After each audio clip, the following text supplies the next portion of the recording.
Beijing's Central Axis is not merely a geographical feature. It embodies the very essence of Chinese civilization and history. A historic heartbeat, a cultural beacon, a living legacy. Join us for a deep dive into the stories and significance of this iconic landmark in our special program, Legendary Cities, Beijing's Central Axis.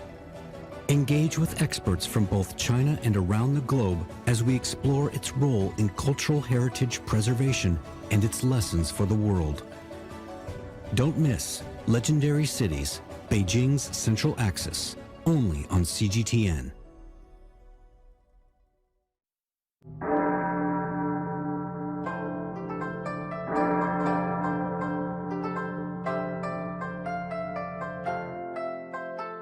Stretching 7.8 kilometers from north to south in the heart of Beijing, the Central Axis was inscribed as a UNESCO World Cultural Heritage Site in 2024. Hello, I'm Tian. Now I'm standing at the southernmost point in front of the iconic Yongdingmen Gate. 700 years of history, urban planning, culture, and traditions. Let's explore the timeless stories of this axis, meet the people along the way, and dig deeper into the impact of cultural exchanges it has witnessed throughout history. Built during the Ming and Qing dynasties, the Yongdingmen Gate was the southern portal of the old walled city of Beijing. Today, it is the historical landmark of the southern launch point of the Beijing Central Axis, featuring 15 historical sites that take you up through the heart of the city. But what makes it so special? First of all, it's not just any gate. It was the highest ranked of the 7 city gates, symbolizing Beijing's meticulous urban planning and authority. Torn down in 1957, it was later faithfully rebuilt in 2005, staying true to its original design. And there's more beneath your feet than meets the eye. Just a short walk from the gate, you will find the southern section road, archaeological sites, hidden clues of the city's past.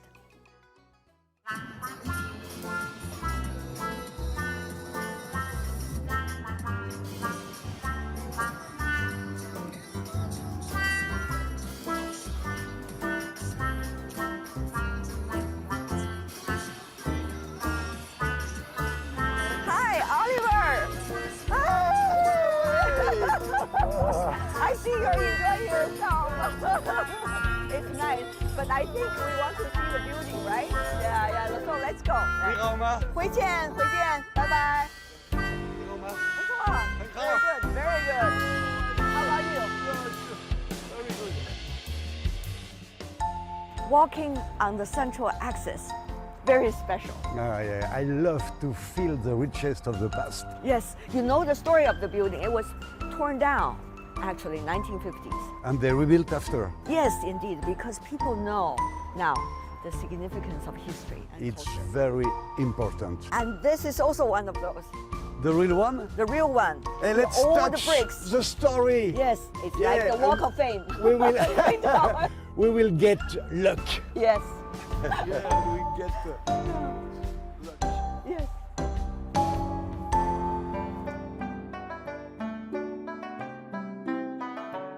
Ending our journey, we find ourselves at the northmost point of the axis at the bell and drum towers. In ancient times, a large bell was rung at dawn to announce the opening of the city gates, and drums were beaten to signal different parts of the day, helping regulate daily activities of the city. This is Beijing! Incredible point of view. Yes. Beijing at our feet. Yes! And that's the bell tower. Yeah. We're at the drum tower. Yeah. Look at this place where ordinary Chinese live.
During the Republican period of China, the vacant space between the bell tower and the drum tower was converted into a commoner's market where vendors could sell goods and acrobats would perform physical stunts.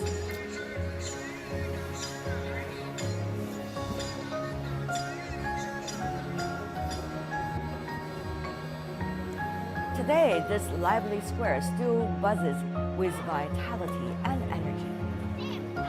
Local residents and international visitors alike fill the space with laughter and excitement, some kicking a shuttlecock, while others beat drums. After exploring landmarks along the axis, resonating with the grandeur and timeless charm of this ancient capital, I'm so glad to be joined by friends from all over the world who are also fascinated by them and what they represent. Hello everyone, I'm Tian from CGTN. Thank you so much for joining our special production, Legendary Cities Beijing Central Axis.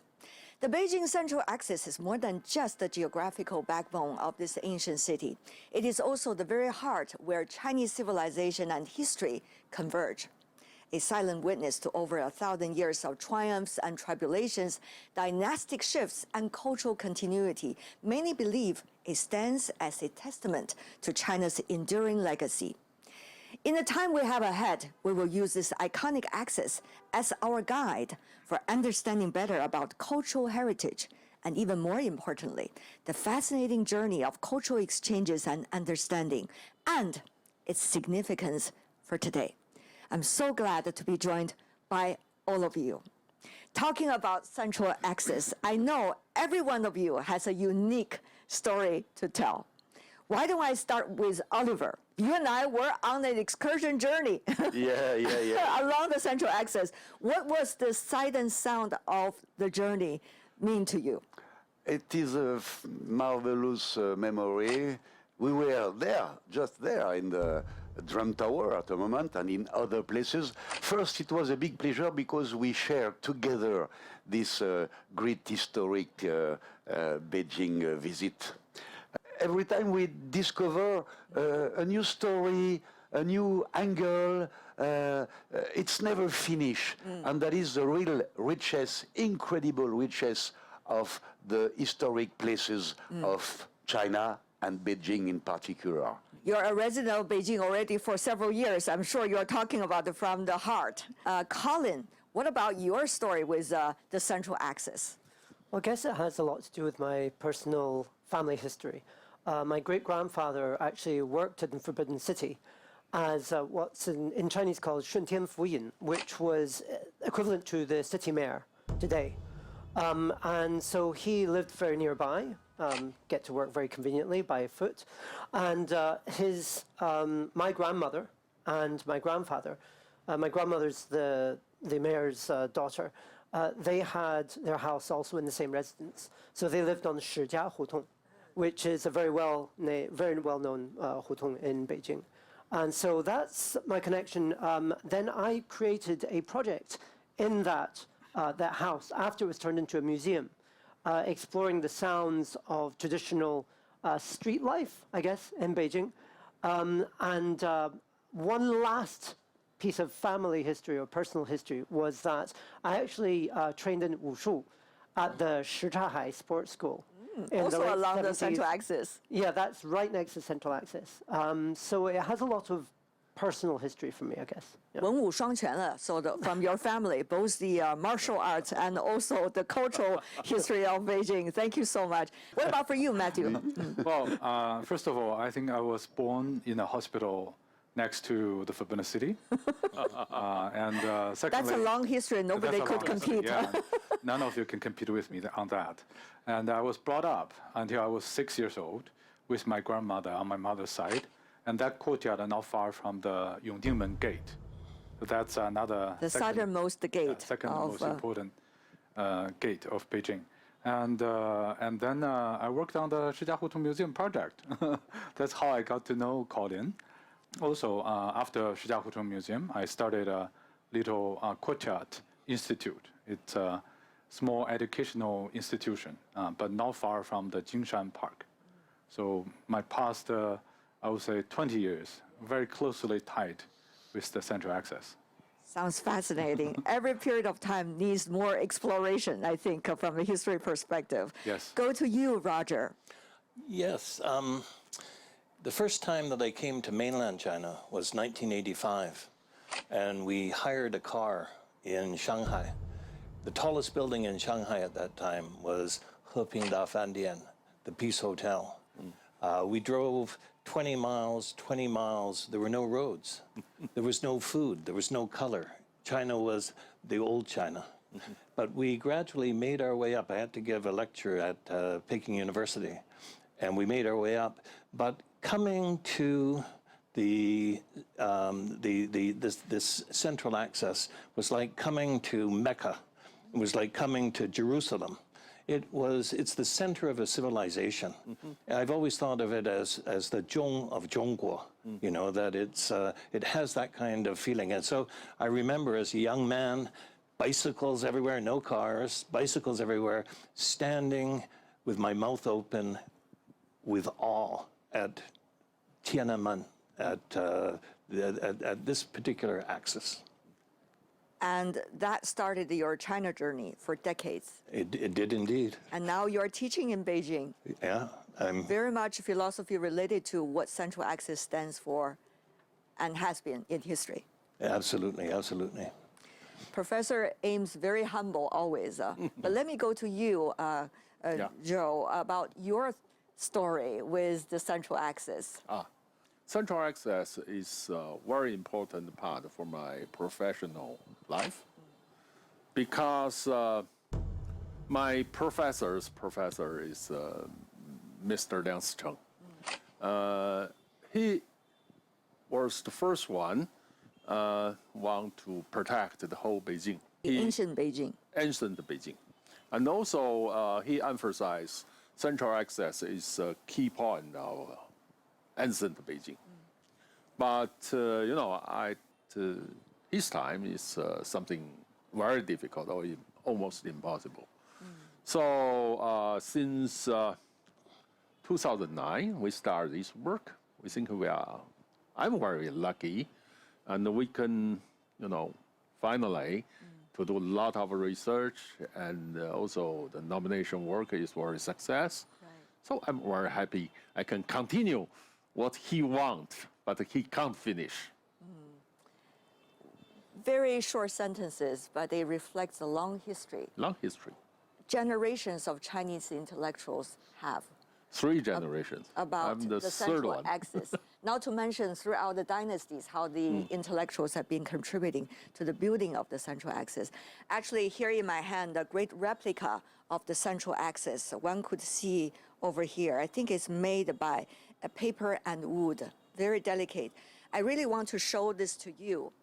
I want you to help us understand what is the structure of the Central Axis and which of the buildings or the sections of the Central Axis dearest to your heart. Beijing Central Axis is start at the 13th century. Where is the start point? Is here. It's quite near this drum tower and bell tower. So at that time, Hubei Han first built a platform, and it's the center of the city. Then he built his palace and also leave the market back the palace and in the front of the city, and put the ancient story temple in the east part, and also the ladder for the groups, and also let's say the family god, something there in the west part. So it's have the first Central Axis. Then, And that kind of structure That's correlates with the very big history of Chinese city planning, dating back 3,000 years almost to the Qin dynasty. Yeah. So it's, you know, Yuan dynasty just started this part. But if we analyze the concept of this urban plan, we can go back to even 3,000 years ago. So in the beginning of Zhou Dynasty, they have first built this system for how to build cities. Then in Ming Dynasty, it's continue, and the Qing Dynasty continue. So even today, it's still very important concept for today's urban planning in Beijing. What you're talking about has a lot to do with what the imperial families have been doing. But the Central Axis, as you earlier explained, is not limited to the imperial culture, but also to the ordinary folks. I want to go to you, Matthew, about that. Can you give us more thoughts about how these two very different sets of history, the history of common folks vis-a-vis the history of the imperial families, have been evolving and converge in China's history, reflected by the Central Axis? Well, first of all, I think that Professor Liu's effort, together with the municipal government's effort, to apply for the World Heritage status for Central Axis, it's a very important effort to change the lives of the Hutong people. I'm from the Hutongs, so I can understand how difficult it was in the past, because you have to accommodate maybe way too many people in a courtyard. So the living standards were very, very poor, very difficult for ordinary people. So applying for this status, the municipal government invested a lot of money to improve not only the infrastructure, but also some of the courtyard houses in terms of the hardware. For example, in this Hutong that we have our little courtyard institute, we do educational programs there, as I mentioned, and I know many neighbors in that area. So some of them were being compensated, and they moved out.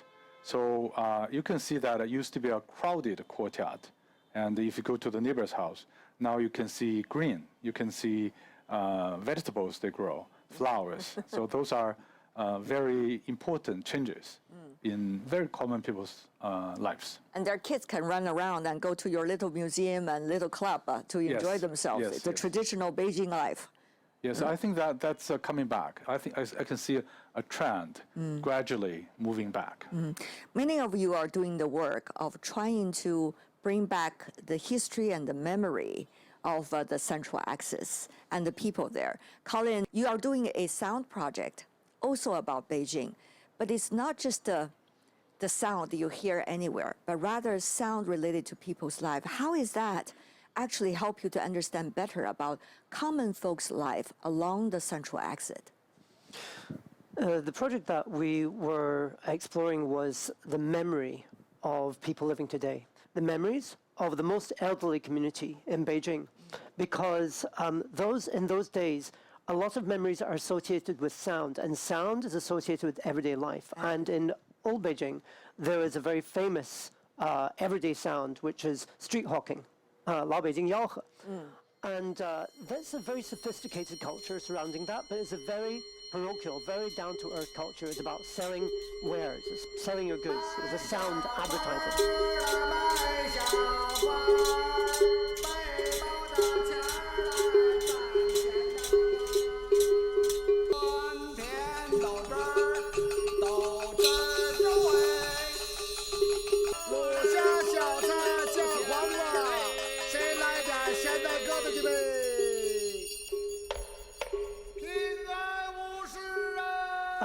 And so I did a project exploring and systematically recording. But of course, the problem was which one is authentic, because most are now, I wouldn't say reduced, but changed to performances. And performances, of course, are changed to make them more entertaining. Luckily, we got to know this very elderly gentleman called Yang Deshan.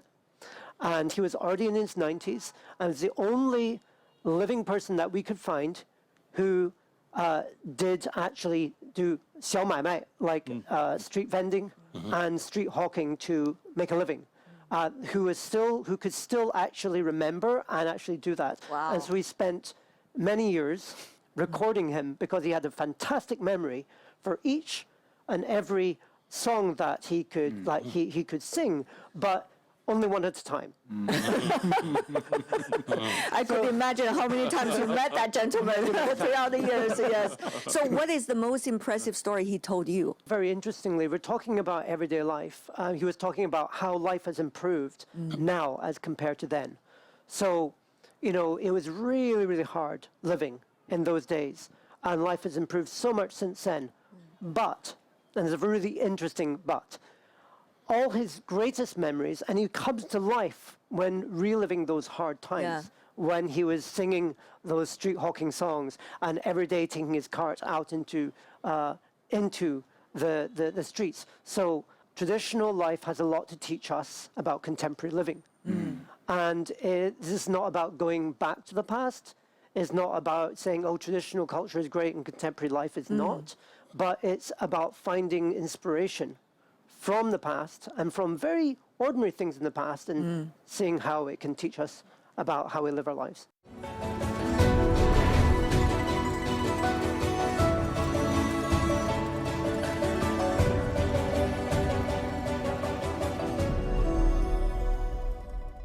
Professor Ames, on your right side, we have a replica of one of the most outstanding imperial architecture. Tian, as you said, the Temple of Heaven. That's where the emperors went for praying to the god for good weather and good harvest. That's also part of the history of how the imperial culture is linked to, shall I say, the outer space. Both the Tian和地, both the heaven and the earth, part of China's history. How do you see this culture reflected in the Central Axis? When we think about China, I think we have to start with the concept of 祭祀, the idea of ancestral sacrifices. That when you ask the question, where did the Chinese language come from? From ancestral sacrifices, Jiagu and the oracle bones. When we ask the question, where did the key philosophical concepts come? Li, the idea of the social grammar, the idea of, we talked about hierarchies, the idea of yi, ren yi, the yi is a sheep and a guzi, to kill the sheep. That so much of Chinese culture finds its way back to the ancestral sacrifice. And what that means is that family is the governing metaphor in Chinese culture. The idea of, well, we don't say everybody, we say 大家. We don't say country, we say 国家. We don't say humanity, we say 人家. That the idea of family goes back to the kinds of ceremonies that were being conducted in the Tian. And so in terms of culture, this is the center. So what you're saying is, to me, there's actually a fundamental similarity, if there were any difference at all, between the so-called imperial culture and the ordinary folks, the livelihood of the common people. They're all based on the family. Right. And the relationship between the royal family and also the ordinary folks of the ancient times also is a family concept, right, isn't it? The concept of xiao, that we don't even have an English word for. But filial piety, that's the direct translation. Yeah, but pious has to do with God, and there's no God, right, you know, so maybe family reverence. But xiao is a concept that governs the intergenerational transmission of a living civilization from generation to generation, each generation building the connector to the next generation. But it's also a political concept where xiao has to do with deference to authority in the center, the emperor. And so the idea of family is so fundamental in, I mean, the religious ideas in Chinese are not God-centered, but family-centered, ancestor-centered. Very interesting. I mean, how this Central Axis is reflecting on so many different aspects of the Chinese philosophy. It's such a rich bank of all the ideas. Oliver, You are a resident of Beijing for 6 years already, last time I learned. So how is what everybody is saying right now relevant to your modern Beijing contemporary life? First, I know China a lot for 20 years. I would have I would have been in China in the 80s or 90s. It's my regret. But I saw China growing in the last 20 years, growing and growing. And after knowing a lot different places in China, different ethnies, different cultures, all in the flag of China, I became a Beijiner, and now I am a real Beijiner. I'm living in Sanlitao with a Yes, you want to use the Beijing dialect. Beijing accent, yeah. And I was traveling a lot in all parts of the world, and it's very particularly in China, these incredible differences and the great union of that. It is very special in the world, Yeah. absolutely. Let's go to you, Professor Liu. With the diversity, all these gentlemen have explained about the Central Axis. It's mind-boggling for me to imagine how would you present it. You know, when you are applying for the UNESCO World Cultural Heritage Sites, you know, all these richness about the history, the folk culture, the imperial culture, and also the synergy between them, not to mention the cultural exchange that's taking place throughout dynasty. For me, it's mind-boggling. How did you guys do it? Condense it in a report. Yes, it's a very big work. For the World Heritage, we call this a guideline for improvement of the World Heritage Convention. Yeah. So in this document, there are some standards. We call this criteria. One very interesting criteria is the heritage sites. If you want to use these criteria, it should be testimony for civilization or cultural tradition, which is living or disappeared. So it's very interesting. I think all discussion is focused, something is continue, it's living, it's with people, it's how inclusive for the life of Beijing, and how to show the different sides of this civilization. We think the beliefs, for example, you know, the beliefs in Central Axis is it's a lot of different things. For example, you can have a heaven. The temple of heaven is for heaven. This heaven, not the God, but it's something in the Western of sense, nature rules. Yeah. So it's very interesting. And also the mountains, the rivers, also is a part of beliefs. And also, you know, we call it Confucius and Taoism and Buddhism, everything there. And even, you know, for the Saman, the ancient beliefs, yeah. It's also there. In ancient time, there are also some other gods. It's full of these Central Axis. So how can you imagine if a country just have one religion, how they can have so many things? You know, find these things and talking this story, well, we're happy for that. I could imagine, or I could hardly imagine, I mean, you as a student of Professor Liang and his peers, be able to, after decades later, revive this project. It seems that this project, the Central Axis, has become front and center for not just the government, but also, you know, the common folks that you see are traveling to Beijing. They think this is the place to go. Sure. I can give you a figure. These National Days vacation, almost 30 million people visit Beijing. Okay, And, one National Day holiday. 5 million visit Beijing Central Axis. So during the nomination process, a lot of young people, teenagers, they participate in this work. They give the story of Central Axis. Maybe it's very simple, but they give themselves story. So I think it's very Quite inspiring, isn't it? yes, sure. Professor Ames, when you are listening to these stories about a transgenerational dream of Chinese trying to understand and preserve the culture of their ancestors and also of the contemporary time, what does that mean to you as a philosophy professor? With Oliver, we've got the concept of diversity. Yes. With Colin, we have the idea of historical memory. With Professor Liu, we have the idea of scale, the millions. With Matthew, we have the idea of social responsibility, the idea of NGO.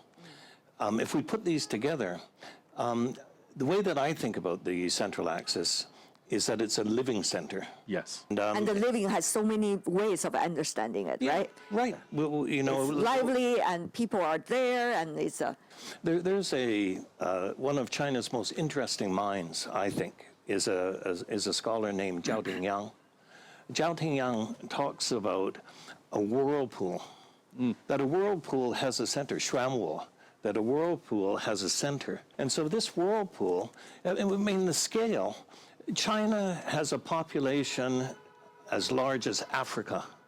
China has a population that is twice the size of Eastern and Western Europe combined. Yeah. And so what you're talking about is you're talking about diversity, that the same kind of diversity you find in Europe, you find in this place called China. Yeah. And so what has brought all of these people together is the axis. There's an axis, and that is a shared history. We are the children of the Yellow Emperor. And so you have this kind of history, but it brings into the concept of Chineseness, all of this kind of diversity that is modern China.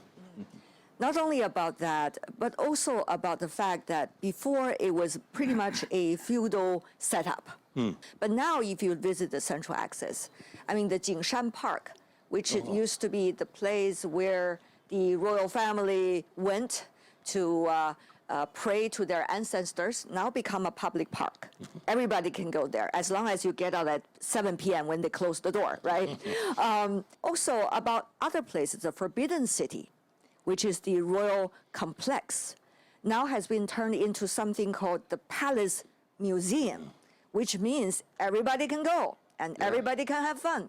Yeah. So this change of societal structures with the remaining of what Professor Ames explained as the traditional structure, how is that changing? Societal structure and the traditional structure, how they are evolving all at the same time and converge, interact with one another. Please contribute. Yes. The idea Professor just mentioned is still continue. Even the space is changed, the function is changed, but the concept is still changed. It's still there. In the 1950s, when we built this Tiananmen Square, it still continues this idea. So they put the most important building at that time on the Central Axis, and put the other building, the People's Hall and the museum on both two sides. So it's still follow this idea. And even today, they put the Daxing Airport, in the south part of Central Axis, on the Central Axis, and the Olympic game, the village in the north part of the, so it still continue. So when we're talking about these tradition, Central Axis, the scale is 7.8 kilometers long. Right. But now these Central Axis, to the south, to the north, is developed as 88 kilometers. 88. Right. So it's something continue. It's still everything is living.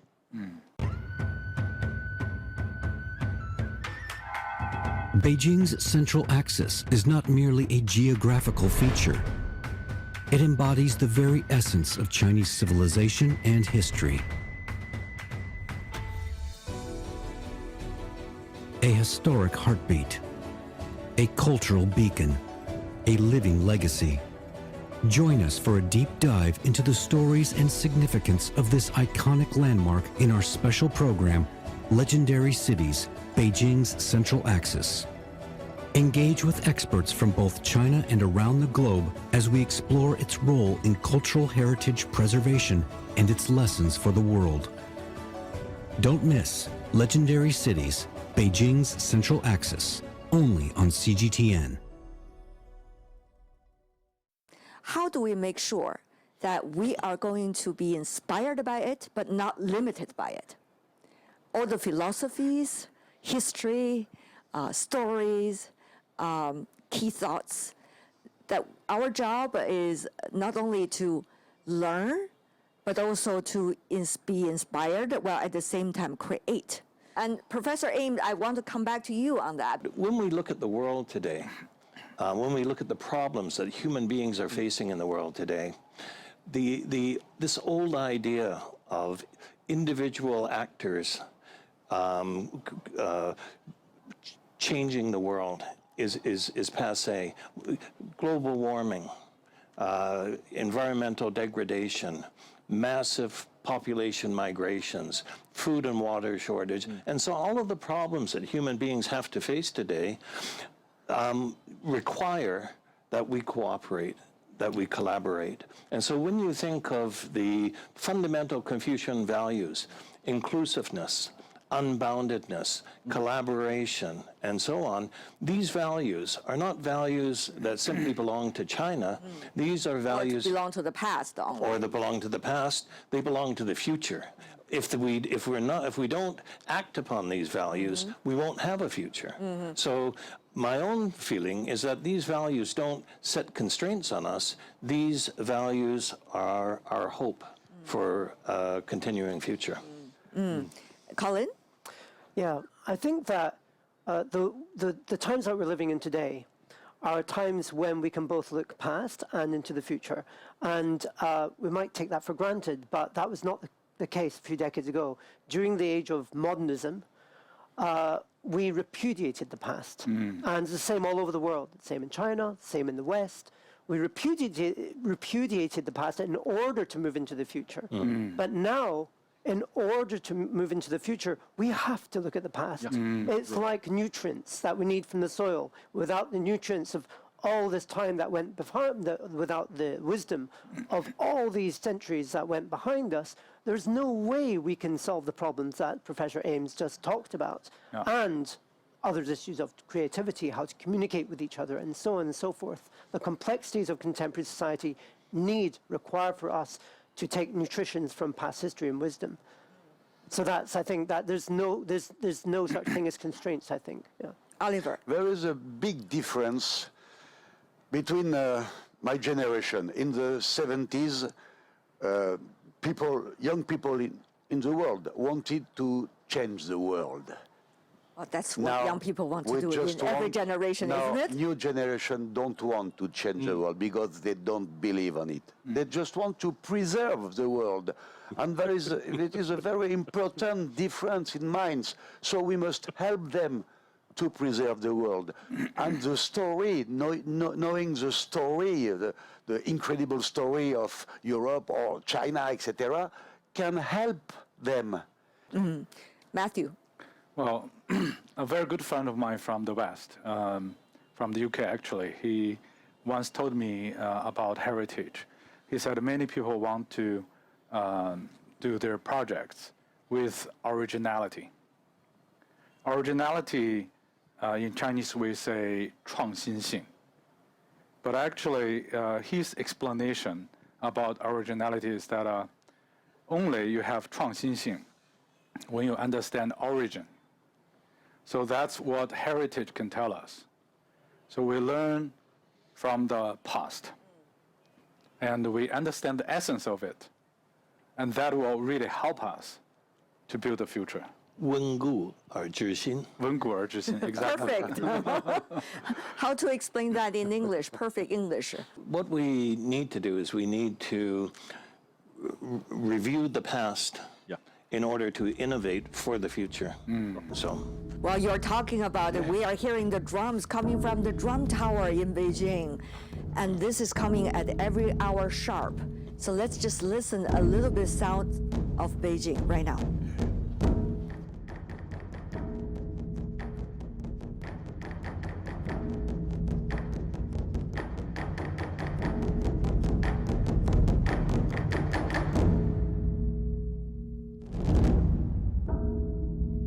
When we talk about the Central Axis, it's such a symbol, Professor, not only of China's culture, but rather as a civilization and its interactions with the rest of the world. Can you shed some lights about this, and how can we understand the Central Axis in a much richer way? I think it's very interesting. Not just the Beijing Central Axis, all of the World Heritage Sites. Now it's more than 1,000 sites. So everything, I think we can get some idea from there, to know the history, to know the diversity. So to know what happened in the ancient time in the world, not only one place. Even for us, for Chinese, we can focus something what happened in the ancient time and how they help us to face to today's challenge. Colin, how do you understand the pros and cons of cultural exchanges and what it means to us already? I think right now we're at the time when the world is starting to look more inwards all around the world. And there's very good reason for that. But I think it's our job as cultural professionals to remind people why that's the importance of looking outwards, looking to others, and to understand others in order to better understand yourself. We just talked about how it's important for us to look to our past in order to move forward, but we also need to look out in order to move forward. Look around as well, right? Exactly. Look at this panel here. And so I think contemporary society is very much based on the idea of diversity, not only diversity within structures, cultural structures, but the real diversity of the world. And I work mostly in contemporary culture, and contemporary culture at its very, very most fundamental value is about exchange. In fact, it's such a central part of it. We don't even call it exchange anymore. Exchange is something that you have to think about, whereas what we do, we don't really think about that. It's just a part of what we do. Right. In order for us to understand the other, we can't treat the other as the other. The other, yeah. Yeah. So for us to go from China to the UK or to somewhere in Africa or the Middle East to do projects, and for artists and musicians and scientists to come all over the world to China in order to do projects. The process of doing projects is a process of overcoming differences of communication, differences of thought processes. That's the doing, and that collaborative process is the very process by which we can overcome these differences. And that is what cultural exchange, I think, is all about. Also, to you, Professor Ames, cultural exchanges has long been existing in Chinese history. That's why it's called a civilization rather than a nation. So how do you see that reflected in the Central Axis and beyond? I think we have to keep going back to fundamental values. Like, I don't think that Chinese culture can solve all of the world's problems. That's not my idea. But I think that Chinese culture has some values that are really important for us to secure the world, to be able to pass on a healthy world to the next generation. When we think of China, it's all about syncretism. It's all about hybridity. Buddhism comes into China, the first wave of Western learning. And not only does Buddhism change Chinese culture fundamentally, but China produces its own Buddhism. Huayan, Sanlun, Chan. These are Chinese Buddhisms. These are not Indian Buddhisms. Then the missionaries come in. and then Marxism comes in. And China is always taking what comes in and retrofitting it to fit indigenous values. And so this is a very healthy way of approaching the idea of growth. What about now?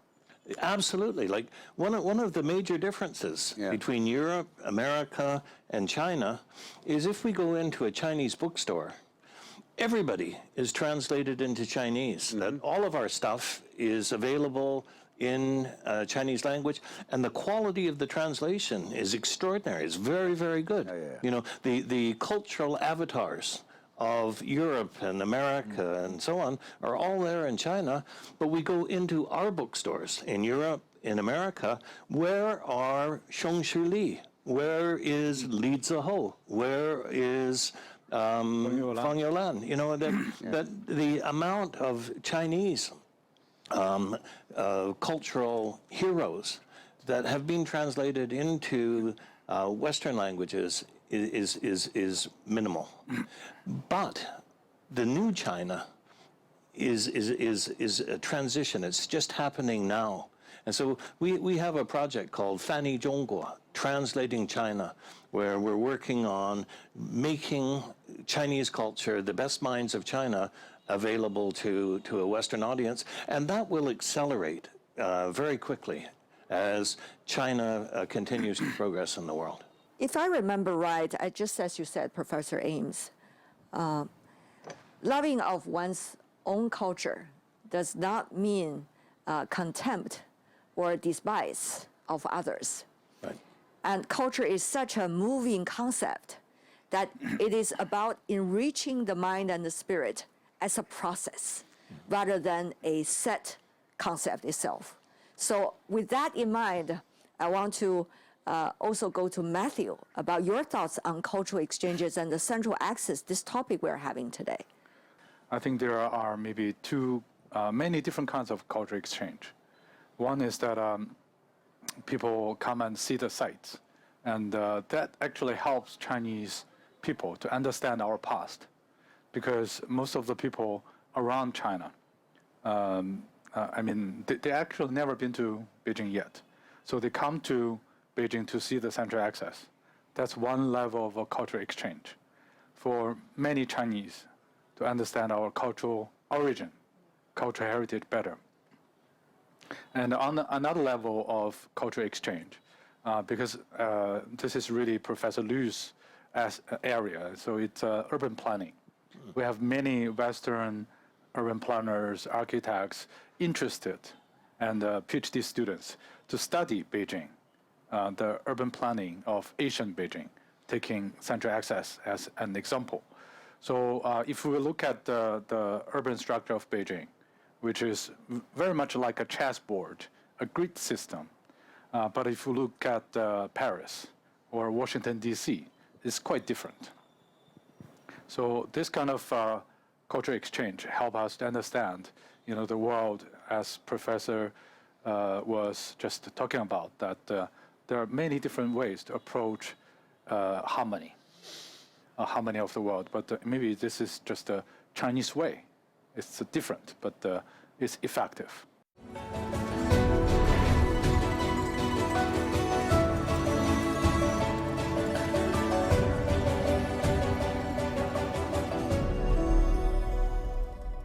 For our audience who might necessarily have the opportunity yet to visit the Central Axis, what is the things they need to visit? That's a simple question. But on the other hand, or further than that, what are the parts of Chinese culture, what are the parts of the cultures that they need to look into if they have a chance to visit? There is a lot of places with a lot of qualities. I will say easily these two towers, the bell tower and the drum tower. It is an example of two old places with a new activity between them. The new generation come to play there and also visit that. In a little area, you can be in the past, in the present, and sometimes in the future with clothes. So that is an example. Great idea. Thank you so much, Oliver. What about for you, Colin? I used to invite artists or musicians to come to Beijing to do projects, I would take them to places where there are old people's activities. So actually, we're talking about the Central Axis, so I would always take them to Tian Park, Temple of Heaven Park, because the Temple of Heaven is one part, is there, but then the park is huge. Yeah. And all of the park, in the mornings, there are old people doing all kinds of activities. For example, there used to be old people doing comedy sketches together spontaneously. Other old people would be together doing a harmonica band with a lady dancing in the middle. And other places would be picking opera, and other places would be a choir. So all these amazing spontaneous activities of elderly residents, retired people. Now, the artists and musicians I invited to Beijing, when I took them to the sites, they went, they've seen that through postcards, and, okay, it's very nice. But when I introduced them, when they saw that, they understood the difference between Western culture and Chinese culture, and they were deeply inspired by what they saw. They felt the difference, but they also felt inspired by that difference. I was like, but my parents aren't doing this. They're sitting in front of the TV, or they're in a retirement home. They're not out having fun with their friends and doing all these activities. And so they thought about culture. They thought about the relationship between culture and people's lives. Real people in their real living quarters. And the real differences, and this comes back to what Professor Ames said about how family is at the very center of societal structure and how that differentiates China from the West. Okay, so get up early in the morning, go to the Temple of Heaven Park. You will see a very different side of China. Matthew, to you. My answer is simple. People should go to the hutongs. Because Central Axis is not just those monuments, but also hutongs. If we say all those monuments are like red flowers, then all the hutongs are the green leaves. So without the green leaves, the red flowers won't be that pretty. So hutongs is really the cells of Beijing. Yeah, I think if we say the Central Axis, the skeleton of a living organism, then the hutongs are fleshes, the cells of this living organism. So without hutongs, Central Axis is, I think, losing at least half of its meaning. So if you go to the back street hutongs, you will see how people are making their living. By any luck, you can strike a chat with some local people. They Using will your find hand gestures and stuff. Yeah, and find the stories that Colin mentioned. Yeah. Maybe meeting Oliver there too. Yeah. Yeah, and now it's Very time likely. for Peking duck in the Hutong. An obligation. Thank you for planning for the whole day. But Professor Liu, please. For me, it's very difficult because Central Axis, for me, is everywhere is a wonderful place. I think this blue tower is very important. It's the heart of Central Axis. In ancient times, heart of Beijing. So the sound of drum we just heard is like the beat of the heart. So it's very, I think it's something living since the ancient time into today. Of course, Temple of Heaven is very, very important. And we have these two, and I just want to mention a letter of the god of agriculture, the next to the Temple of Heaven. It shows the characters of China as agriculture society. So it's very, very interesting. You can understand why they think like that, why they have this idea. So please Beautiful come to this recommendation. place. I want to hop there during the weekend already. Thank you so much. And Professor Ames, please. I love this image of the drum tower being the heartbeat of Beijing. It's a beautiful, beautiful image. Yeah. I would go to Tian, and the Temple of Heaven, and you'd call on, you know, the old people. I'll be one of the old people, dancing and doing what I'm doing. Yan Fu, the great translator who introduced Western liberalism into the Chinese tradition, looks back on 2,000 years of Chinese culture, and he says, if you want to talk about social and political order, it is 30% emperor and 70% jiazu, shizu, family, 70% family. And so my understanding of the contribution that Chinese culture has to make to the world is to get back to the family.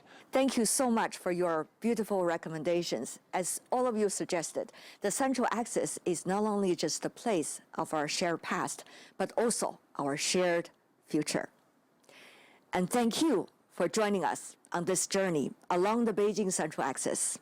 As we explore this axis, rich in historical and cultural significance, we not only marvel at the grandeur of the ancient city, but also gain a deeper understanding of the importance of mutual learning among civilizations.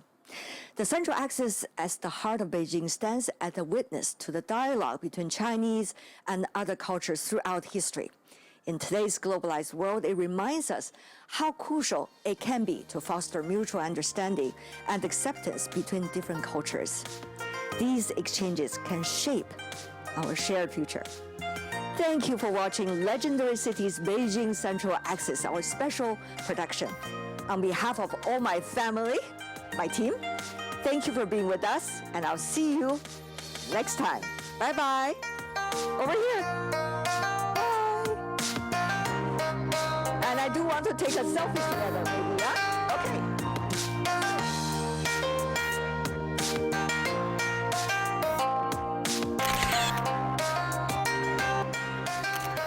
Always like the old ladies. It's the same thing.